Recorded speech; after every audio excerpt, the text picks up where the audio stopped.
Novo Testamento, lição número 5.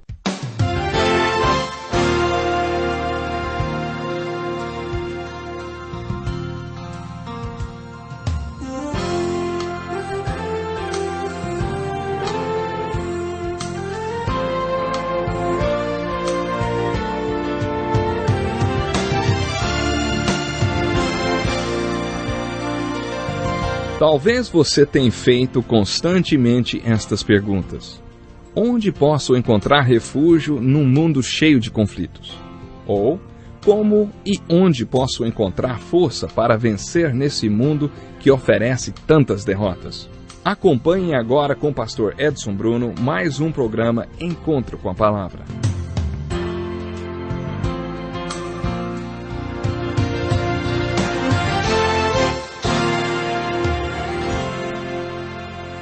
Que alegria grande poder estar chegando mais uma vez até você através do Encontro com a Palavra. E você é bem-vindo.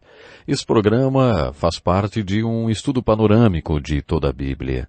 No último programa fizemos uma introdução ao Evangelho de Mateus e sugeri que você pesquisasse nesse livro qual era a estratégia de Jesus. É importante ter em mente que Jesus foi um homem com uma missão e que sabia qual era a sua missão. Ele foi um homem que tinha uma estratégia para a implementação da sua missão. Essa estratégia envolve sua igreja. Isso significa que a estratégia de Jesus envolve você e eu. Quando você estiver lendo o Evangelho de Mateus, descobrirá que o reino do céu é um tema muito importante nos evangelhos. Cada escritor dos evangelhos dá uma ênfase diferente. É por isso que existem 4 evangelhos e não um só.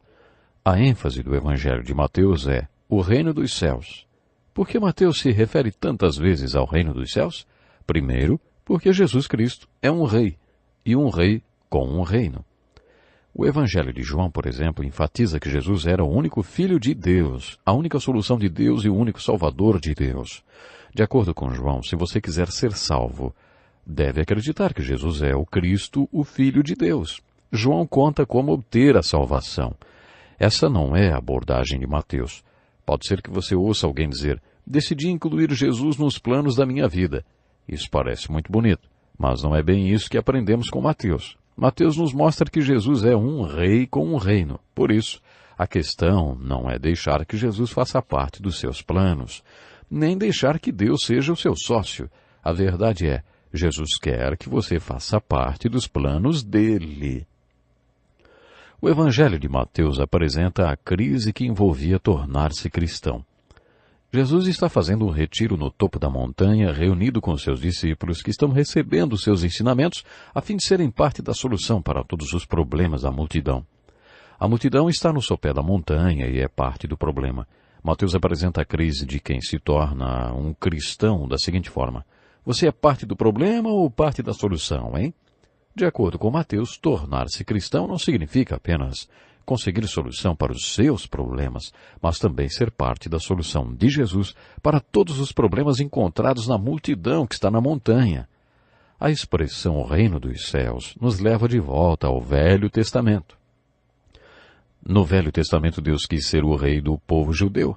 Aqueles que estudaram o Velho Testamento comigo devem estar lembrados de abordarmos o assunto reino de Deus.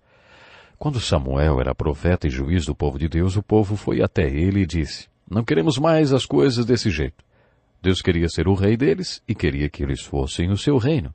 Isso significa que Deus planejou um reino com uma localização geográfica e um povo específico, o povo judeu. Essa foi a vontade orientadora de Deus.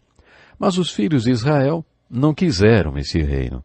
Eles disseram a Samuel que não queriam que Deus fosse o rei deles e que queriam ter reis como todas as outras nações. Deus não queria que eles fossem iguais aos outros. Deus queria ter com eles uma teocracia, ou seja, Deus governando o povo, mas o povo não queria uma teocracia. Existem 6 livros do Velho Testamento intitulados Literatura do Reino. Esses livros nos contam que, quando o povo rejeitou Deus como seu rei e disse, queremos que seja do nosso jeito, Deus disse a Samuel, Samuel, não leve isso para o lado pessoal, não. Eles não estão rejeitando você. Estão rejeitando a mim. Samuel, se é reis que eles querem, dê reis a eles. E foi aí que eles começaram a ter reis. Quando os livros do Velho Testamento foram organizados, 1º e 2º Samuel foram nomeados por alguns tradutores da Bíblia de 1º e 2º Reis, e depois 1º e 2º Reis foram chamados de 3º e 4º Reis. Como 1º e 2º Crônicas cobrem o mesmo período da história, eles foram agrupados com os 4 livros de Reis, e esse total de 6 livros históricos eram denominados de a literatura do reino. As crônicas repetem todo um período da história porque nesse período aconteceu um evento muito importante. A vontade do povo tinha sido feita e eles receberam seus reis que causaram todo tipo de problemas. Esses reis os levaram a dividir o reino em 2. Esses 2 reinos foram conquistados e feitos cativos. Os assírios levaram cativos as 10 tribos de Israel, chamadas de Reino do Norte, e nunca mais se ouviu falar nelas. Os babilônios conquistaram e levaram cativas as 2 tribos de Israel, conhecidas como Reino do Sul. O povo do Reino do Sul voltou do cativeiro babilônico no final do Velho Testamento.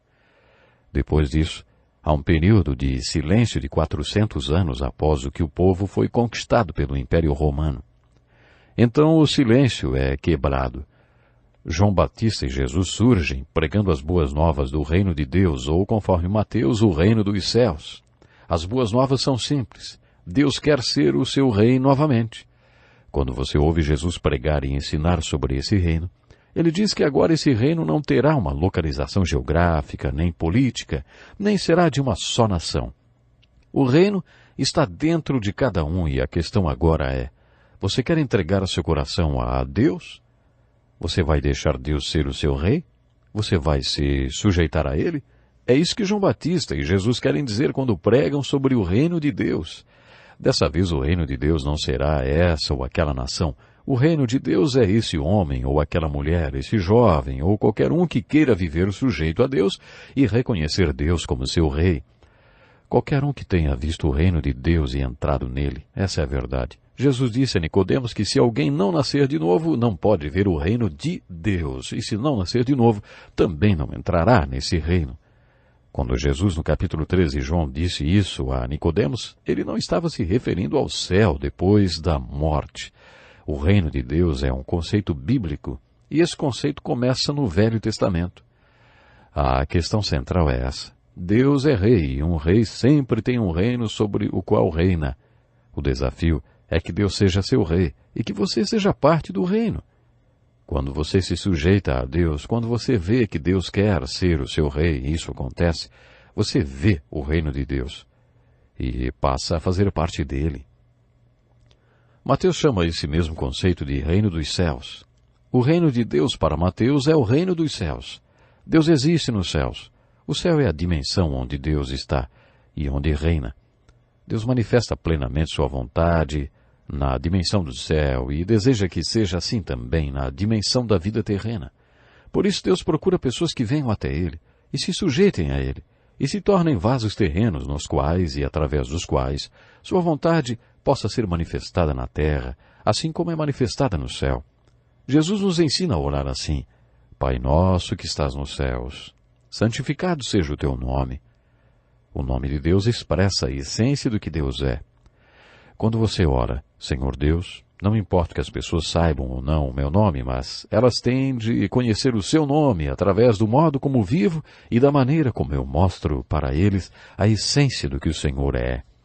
Depois, então, você faz outra oração. Venha o teu reino. Em outras palavras, torne-se o meu rei, reine sobre mim, deixe-me estar sujeito a ti e fazer a tua vontade na terra como é feita nos céus. E depois vem o terceiro pedido da oração dos discípulos. Seja feita a tua vontade, assim na terra como no céu. Isso quer dizer, Pai, não me importa que alguém algum dia saiba meu nome ou quem eu sou. As pessoas têm de conhecer o seu nome, a essência do que o Senhor é. Eu não estou construindo meu próprio reino, mas quero ver o seu reino aqui na terra. Eu quero ver a tua vontade manifestada em meu vaso terreno, assim como é manifestada na dimensão celestial. O apóstolo Paulo afirma que nossos corpos são simples vasos de barro e que nosso homem interior possui um tesouro, Jesus Cristo.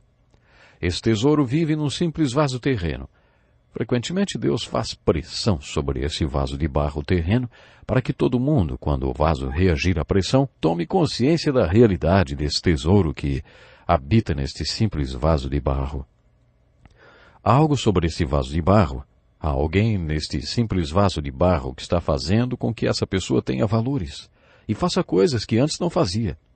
Quando isso acontecer, quando o tesouro, o Cristo que vive em nós, manifestar-se e fizer na terra, como é feito no céu, então os céus se manifestarão. Ele é o nosso Rei e nós somos sujeitos a Ele. Preste atenção nessas definições do reino dos céus, feitas pelo teólogo Campbell Morgan. O reino dos céus é uma teocracia, um povo cujo rei é o próprio Deus. O reino dos céus é uma nação, sob o governo de Deus. Não existe nenhuma nação sob o governo de Deus, porque são seres humanos que decidem se estão ou não sob o governo de Deus. Ninguém pode decidir por toda uma nação. Os indivíduos dizem, eu quero estar sujeito a Deus e estar sob sua autoridade. Ele é o meu rei. Eu estou sujeito a ele. Você toma a decisão por você e eu decido por mim. Eu não posso decidir nem pelos meus filhos, como você não pode decidir pelos seus. O presidente não pode decidir por toda a nação e dizer, estamos sob o governo de Deus. Não existe nada parecido desde o tempo da literatura do reino do Velho Testamento. O reino dos céus hoje é esse homem aqui ao meu lado, aquela mulher lá fora, aquele jovem ali. Esses cidadãos dos céus, esse povo em quem e através de quem a vontade de Deus vai ser feita, como é feita nos céus. Eles são uma nação espiritual governada por Deus. É isso que Pedro diz. Somos uma nação santa. Pensando num todo, todos os discípulos de Jesus Cristo são uma nação santa. O reino dos céus é o estabelecimento do mundo da ordem celestial. O reino dos céus é a supremacia da vontade de Deus sobre os assuntos humanos. O reino dos céus é o reino de Deus sobre a humanidade. O reino dos céus é testemunha de Deus para a humanidade. E por último, o reino dos céus é o Rei vivendo dentro de homens e mulheres individualmente. O reino dos céus é o tema do Evangelho de Mateus. Mateus fala que Jesus foi o Rei procurando pessoas para o seu reino em quem e através de quem a vontade do seu Pai pudesse ser manifestada na terra como o é nos céus. Qual é a aplicação em nossa vida? João Batista e Jesus disseram que o reino dos céus está bem à nossa frente. Será que deixaremos Deus ser nosso Rei e nos sujeitaremos a Ele e lhe entregaremos nossas vidas para serem manifestação da sua vontade na terra, como é manifestada no céu? É com isso que nos confrontamos no Evangelho de Mateus. João Batista e Jesus respondem nossa pergunta quando dizem, arrependei-vos porque é chegado o reino dos céus. Arrepender significa dar meia volta, ir em direção contrária. Ir em outra direção é também mudar o pensamento em relação àquela atitude. Significa uma mudança na própria vontade e uma mudança de direção. Também significa pense mais uma vez. Quando João Batista e Jesus nos apresentam o reino dos céus e nos desafiam ao arrependimento, eles estão dizendo várias coisas. Primeiro, eles estão falando para considerarmos o Rei e o que ele está nos dizendo quando nos apresenta o reino. Esse Rei está nos apresentando valores diferentes dos nossos. Os valores dos céus são diferentes dos valores da nossa cultura. Os valores dos céus não combinam com os valores da nossa vida. Por isso, o primeiro passo a ser dado em direção ao arrependimento é estarmos convencidos de que nossos valores não batem com os valores de Cristo. Devemos entender que não vivemos como um súdito do Rei deve viver, porque não temos os mesmos valores que Cristo. No Sermão da Montanha, Cristo disse, se alguém o ferir na face, oferece-lhe também a outra e resiste ao mal. Pode ser que você pense, se eu fizer isso, talvez me matem. Então o Rei responderá, você decidiu que iria morrer por mim, não decidiu? Eu só estou dizendo onde, como e por que morrer. Preste atenção nas palavras de Deus e deixe o Espírito Santo mostrar a você se o que o Rei está dizendo bate com os seus valores. O próximo passo depois do arrependimento é se converter aos valores do Rei.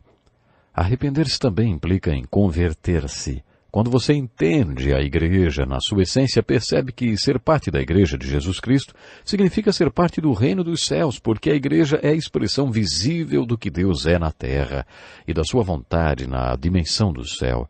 O custo disto é a sua própria vida.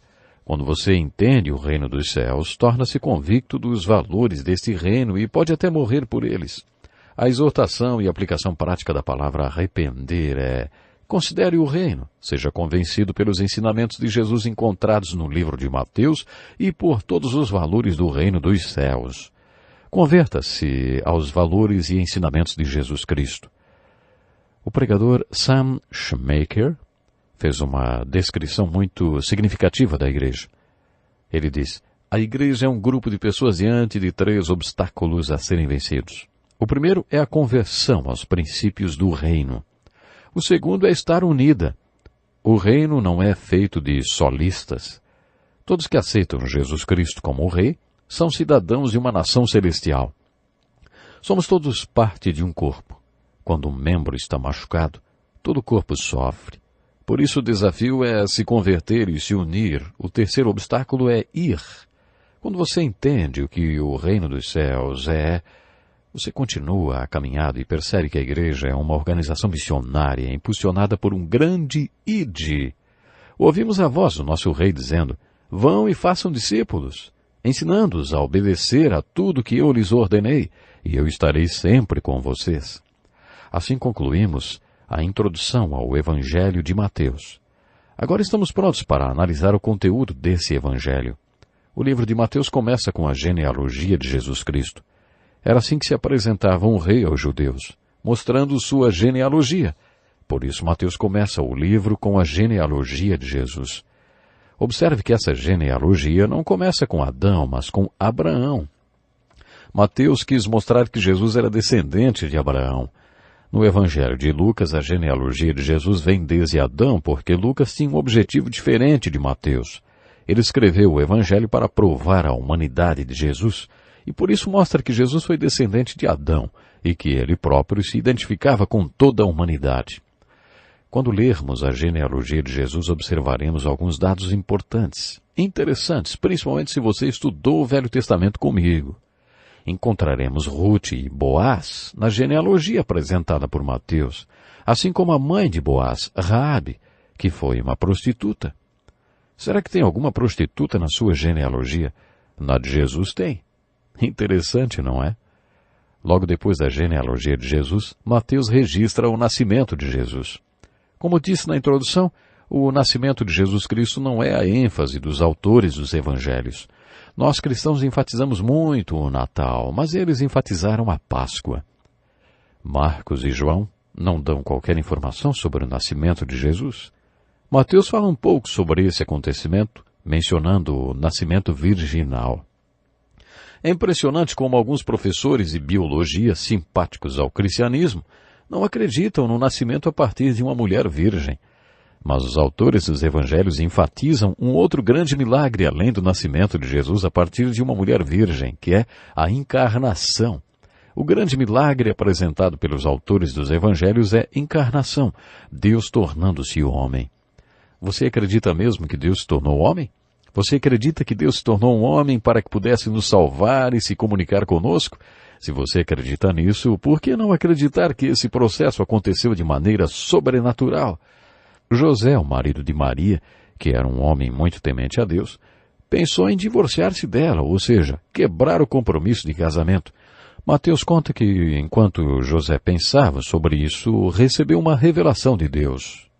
Eu coloquei essa criança no ventre de Maria, por isso não tenha medo de se casar com ela. Você acredita nesse relato de Mateus? Os nomes são muito importantes na história de Jesus, preste atenção. Jesus significa Salvador e Emanuel significa Deus conosco. Emanuel indica que Jesus é Deus e Jesus conosco, de acordo com o credo, totalmente Deus e totalmente homem. Você crê nisso? Se você acredita que Jesus é Deus conosco, também acredita no seu nascimento a partir de uma virgem ou em qualquer outro fenômeno sobrenatural. Nós nos deparamos com essa questão crucial logo no início do Novo Testamento, no Evangelho de Mateus. Leia o relato do nascimento de Jesus atentamente e compare com as mensagens de qualquer cartão de Natal.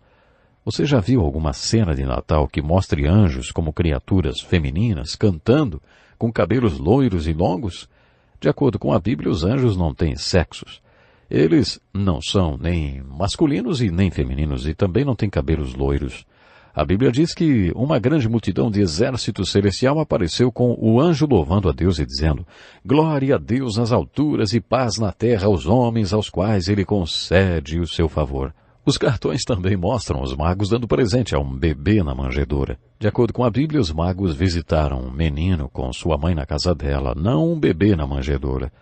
Observe também que toda Jerusalém ficou ouriçada quando os magos chegaram perguntando: onde está ele? Os judeus têm um novo rei e nós viemos aqui para adorá-lo. Onde está ele? A cidade toda se agitou porque o rei era Herodes, um edomita. Você está lembrado de termos estudado no livro de Obadias e de termos lido sobre os descendentes de Esaú que viviam na cidade de Petra? Esse povo odiava os judeus e não perdia a oportunidade de matá-los sempre que podiam. Roma colocava estrategicamente o pior inimigo do povo conquistado para governar sobre ele. Por isso Roma colocou Herodes para reinar sobre os judeus, porque ele odiava os judeus. Depois de verificar com os profetas qual seria a idade de Jesus e de que cidade ele seria, Herodes decretou a morte de todos os meninos de até 2 anos de idade nascidos em Belém. Foi por isso que Jerusalém entrou em pânico quando os magos chegaram perguntando onde estaria o rei dos judeus que havia nascido. Os habitantes de Jerusalém sabiam que Herodes os ameaçaria por causa desse novo rei dos judeus. Qual é a aplicação pessoal dessa história de Natal, hein? Quais são os 3 tipos de homens descritos nesta história? Primeiro, vemos 3 homens sábios, fascinantes, que estavam buscando a Jesus. É assim que o Novo Testamento começa, com a pergunta: onde está ele? Eu preciso de um Salvador, onde ele está? Depois vemos Herodes consultando os religiosos, homens que conheciam a Bíblia. Todos os religiosos conhecem bem a Bíblia, mas não querem nada com Jesus, porque Jesus pode ser um negócio muito arriscado. Eles não querem se misturar com as coisas de Jesus. Eles sabem tudo sobre Jesus, mas não querem saber dele. Eles se sentem ameaçados com a vida de Jesus. Em terceiro lugar, temos Herodes, que odiava Jesus. Você sabia que encontramos esses 3 tipos de pessoas no mundo de hoje? Em todo o mundo há pessoas que odeiam Jesus e, se por acaso souberem de alguém relacionado a Jesus, odiarão essa pessoa também. Ainda encontramos Herodes no mundo de hoje. Desses 3 tipos de pessoas, qual deles você é, hein? Pense nisso. Jesus se tornou a solução para os problemas das pessoas à medida que elas, voluntariamente, entregaram-lhe o lugar devido a ele em suas vidas. Lemos em Mateus que Jesus ensinou seus seguidores a fazerem a oração: venha o teu reino, seja feita a tua vontade. Com essa oração, se feita sinceramente, a pessoa entrega a Deus o seu direito de propriedade sobre sua própria vida. Como retratam as histórias de Natal, pastores e magos renderam sua reverência ao jovem rei. E você? Você está procurando pelo rei da sua vida? Você está disposto a submeter-se ao rei Jesus e tornar-se parte do reino de Deus sobrenatural? A minha oração é que sim. Eu quero lhe convidar para continuar acompanhando o nosso programa. Não perca, hein, o nosso próximo encontro com a palavra. Vamos estudar muito mais sobre Jesus. Até lá. Que lição importantíssima. Obrigado, pastor Edson Bruno. Prezado ouvinte, coloque em prática o que você ouviu aqui.